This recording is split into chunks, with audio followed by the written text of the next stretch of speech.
Hello guys, welcome to my YouTube channel BSA public school Rampur Kautri. आज आप लोग के लिए मैं इंग्लिश ग्रामर का दूसरा वीडियो जो सेंटेंस के रूप में लेकर आया हूँ उसके बारे में हम बखूबी आप लोग को बताएंगे और हम आशा करेंगे कि इस वीडियो को ध्यान से आप देखेंगे, सुनेंगे और आपको समझ में आएगा। आइए देखते हैं कि सेंटेंस का फॉर्मेशन कैसे होता है। तो सबसे पहले हम देखेंगे लेटर जो अक्षर होते हैं वह आपका ए से लेकर के वह जेड से तक होता है। इसके बाद इस लेटर के बाद आता है वर्ड का जब फॉर्मेशन होता है तो कई लेटर मिल करके एक वर्ड का निर्माण करते हैं। इसके बाद वर्ड के बाद आता है आपका सेंटेंस का निर्माण जो है a group of word which make complete sense is called the sentence.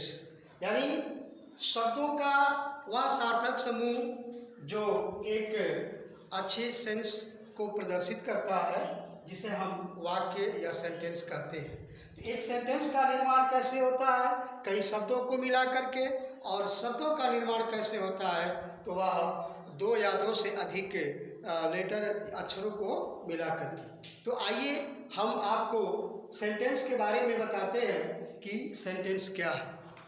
सबसे पहले हम सेंटेंस के बारे में इसकी जो काइंड्स हैं, कितने काइंड्स होते हैं सेंटेंस के, उसके बारे में बताएंगे। तो सेंटेंस के 5 भाग होते हैं। सेंटेंस के 5 भाग होते हैं, लेकिन किसी किसी बुक में जो है 4 ही दिया होता है। तो पहला है आपका असर्टिव सेंटेंस, जिसको हम बोलते हैं हिंदी में साधारण वाक्य। दूसरा जो सेंटेंस है इंट्रोगेटिव सेंटेंस, जिसको हम बोलते हैं प्रश्नवाचक वाक्य। तीसरा है imperative sentence,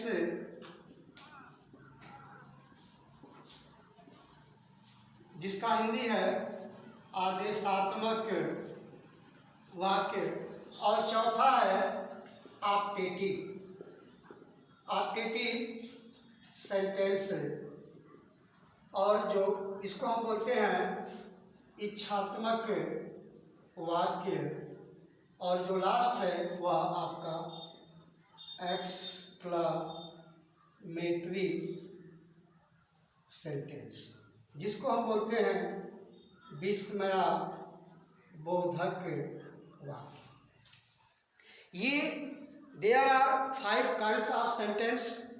first assertive sentence, second interrogative sentence, third imperative sentence, and fourth optative sentence, and last 5 exclamatory sentence. इनके बारे में हम आपको बखूबी बाकायदे समझाएंगे। आप बस वीडियो को देखते रहिए, ध्यानपूर्वक देखते रहिए और इसको समझने का प्रयास करिए। आइए असर्टिव सेंटेंस के बारे में हम बताते हैं। तो असर्टिव सेंटेंस को we can divide into 2 parts. इसको हम 2 भागों में बांट सकते हैं।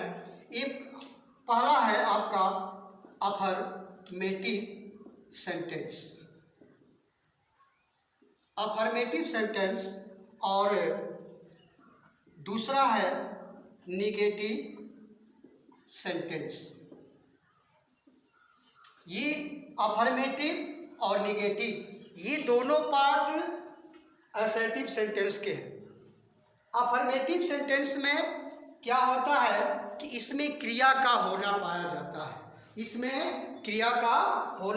जाता है।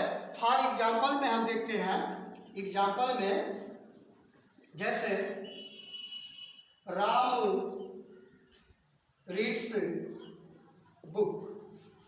राम रीड्स बुक, राम क्या करता है, किताब पढ़ता है। तो राम इसमें जो है क्रिया क्या है, पढ़ना। तो जिसमें क्रिया इन्वॉल्व होता है, क्रिया का होना पाया जाता है, वह आपका अफर्मेटिव सेंटेंस होता है। और नेगेटिव सेंटेंस जो होता है इसमें क्रिया का न होना पाया जाता है। अर्थात एग्जाम्पल के रूप में Ram does not read book, Ram does not read book, इसमें जो है क्रिया का न होना पाया गया है। और जबकि अफर्मेटिव सेंटेंस में जो है क्रिया का होना पाया गया है। और इनके वाक्य के अंत में हम फुल स्टॉप का प्रयोग करेंगे, इस चीज़ को ध्यान देंगे। अगर फुल स्टॉप का प्रयोग हम नहीं लगाएंगे तो ये हमारा वाक्य जो है गलत होगा। अब दूसरा जो सेंटेंस है इंट्रोगेटिव सेंटेंस, एक बार फिर से देखिए, जो व्हाइट बोर्ड है आप स्क्रीन शॉट ले सकते हैं बखूबी, और विधिवत बैठ करके आप घर पर इसको पढ़ने का प्रयास करिए। आई होप अगर आप वीडियो को अच्छा से देखेंगे तो ये जो है वीडियो क्लास 1 से लेकर के क्लास 12 तक के बच्चों के लिए उपयोगी होगा। दूसरा जो है पॉइंट इंट्रोगेटिव सेंटेंस, प्रश्नवाचक। तो ये इंट्रोगेटिव सेंटेंस जो है ये भी दो प्रकार के होते हैं। जो एक आपका हेल्पिंग वर्ब से प्रारंभ होता है और दूसरा जो होता है WH से। यानी हेल्पिंग वर्ब से जो प्रारंभ होने वाले जो वाक्य होते हैं, यानी मॉडल एक्सिलरी, जिसमें is, am, are, was, were, shall, will, can, में, मतलब इस तरह से जो है हैज, हैड, हैव। तो ये अगर जब वाक्य के प्रारंभ में आते, किसी भी वाक्य के जब प्रारंभ में आते हैं तो अर्थात हेल्पिंग वर्ब से प्रारंभ होते हैं, तो उसका आंसर लॉन्ग ना हो करके दो ही वर्डों में होता है, एक एस होता है और दूसरा नो होता है। इसमें जो भी आपका उत्तर प्रश्न पूछा जाएगा उसका उत्तर एस या नो में होगा। जैसे एग्जाम्पल के रूप में हम बोले तो इज मोहन प्लेइंग क्रिकेट, और यहाँ पर वाक्य के अंत में क्वेश्चन मार्क लगाएंगे। इज मोहन प्लेइंग क्रिकेट, क्या मोहन क्रिकेट खेल रहा है। तो आपसे अगर पूछा जाए तो अगर मोहन क्रिकेट खेलता है तो उसका उत्तर एस में देंगे, अगर नहीं खेल रहा है तो उसका उत्तर किस में देंगे, नो में देंगे। ये जो है आपका हेल्पिंग वर्ब अर्थात मॉडल एक्सिलरी वर्ब से जो प्रारंभ होने वाले होते हैं उसमें हम is, am, are, was, were जो भी है, यानी टू बी ग्रुप के हैं, हैज ग्रुप के हैं, इसके बाद डू ग्रुप के जो भी से प्रारंभ होते हैं तो उसका आंसर एस या नो में होता है। और दूसरा जो होता है WH से प्रारंभ होने वाले, WH से प्रारंभ होने वाले वाक्य जैसे होगा why, where, who, when, ETC हम करते हैं, क्योंकि आप लोग जानते हैं कि WH से प्रारंभ होने वाले कितने वर्ड्स प्रश्नवाचक शब्द हैं। तो अगर ये वाक्य के प्रारंभ में आते हैं तो इसमें जो है जो भी सेंटेंस हम बनाएंगे तो वाक्य के अंत में हम क्वेश्चन मार्क का प्रारंभ करेंगे। लेकिन जब इसका हमको आंसर देना होता है तो वह आंसर ब्रॉड होता है, डिटेल में देना पड़ता है। प्रश्न पूछा जाए कि एक बार फिर से देख लीजिएगा बढ़िया से, कहीं दिक्कत ना हो, आप स्क्रीनशॉट लेते रहिए और या तो वीडियो को जो है रुक करके डाउनलोड करके और उसको आप पढ़ते रहिए, कोई दिक्कत नहीं होगा। इसका WH से प्रारंभ होने वाले का एग्जाम्पल हम बताते हैं।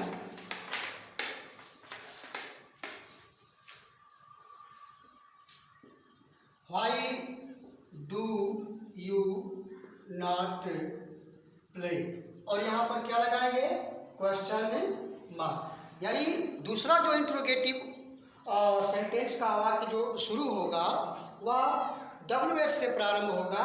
इसमें जो भी आंसर आपको देना होगा वह थोड़ा लंबा चौड़ा होगा, बखूबी बखान करना पड़ेगा। Why do you not play, तुम क्रिकेट क्यों नहीं खेलते हो?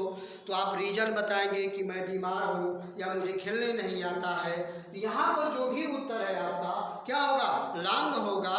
और हेल्पिंग वर्ब से जो प्रारंभ होता है उसका उत्तर क्या होगा? शॉर्ट में होगा, एस या नो में होगा। आइए अब तीसरा जो सेंटेंस है वह इंपरेटिव सेंटेंस, जिसे हम बोलते हैं आदेशात्मक वाक्य। आदेशात्मक वाक्य वह होता है जिसमें ऑर्डर, प्रॉमिस, कमांड, सजेशन सब कुछ मतलब इसमें रहता है इंपरेटिव सेंटेंस में, जिसमें सब्जेक्ट यू होता है और वह सब्जेक्ट यू ऑलरेडी हिडन होता है। सेंटेंस में वह यू क्या होता है? हिडन होता है और इसमें आदेश देने का बोध होता है, उसे हम इंपरेटिव सेंटेंस कहते हैं। जैसे सिट डाउन और यहाँ पर फुल स्टॉप लगाएंगे, सिट डाउन। तो यहाँ पर देखिए सिट डाउन बैठने के लिए कहा गया। किसको कहा गया? जो सामने है उसका तो नाम पता जो भी होगा, जो कहने वाला है जान रहा है, उसको संबोधित करके रहा, इशारा करके कि भाई तुम सिट डाउन बैठ जाओ। तो यहाँ पर जो सब्जेक्ट है वह हिडन है। याद रखिएगा इंपरेटिव सेंटेंस में सब्जेक्ट हमेशा हिडन होता है, छिपा होता है, और वह सब्जेक्ट ऑलवेज क्या होता है? यू होता है। वह छिपा हुआ सब्जेक्ट क्या होता है? यू होता है।